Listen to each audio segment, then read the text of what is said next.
So we really need to revisit this whole fractional reserve banking and how all this money creation from making loans thing works. So remember, $1,000 was originally deposited at our bank. But since the bank isn't required to hang on to all that money, they can loan some of it out.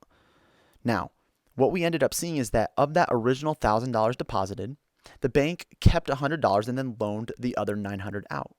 But even while loaning out that $900, the records still show that that original $1,000 is still at the bank in that original person's account. So we have $1,000 in that original person's account plus $900 that's been loaned out to customer A. So what we see is there's now $1,900 in our money supply. So money is being created.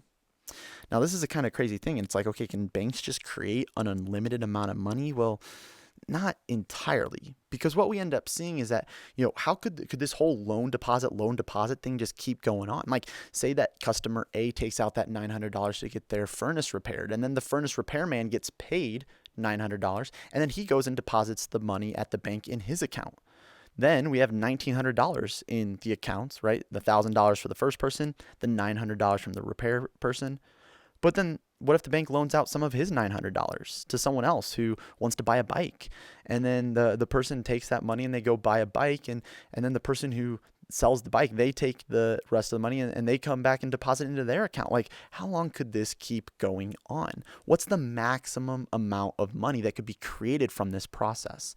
Here's a kind of a complicated table that shows if we just kept going through this whole loaning and depositing over and over and over, could this go on forever? Well, no, it does kind of hit a limit, because as you see, the amount that's being loaned out is getting smaller and smaller each time.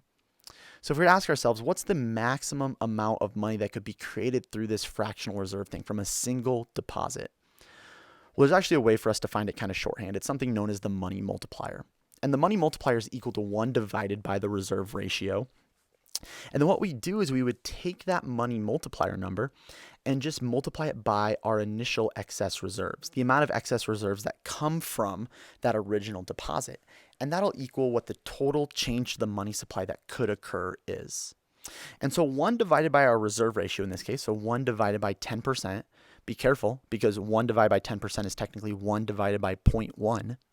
Well, 1 divided by 0.1 is equal to 10. And then we take 10 times our initial excess reserves. Remember, the initial excess reserves was 900. Because of that $1,000, 100 we were required to hang on to. The other 900 was excess.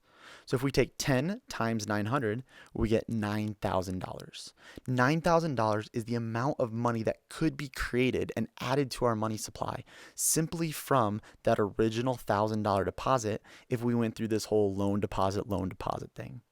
Now, one thing to keep in mind, just a side note, money actually gets destroyed as people pay back on loans. So it's not like we're just having this unlimited amount of money constantly added to our money supply. It does get destroyed whenever people pay back their loans.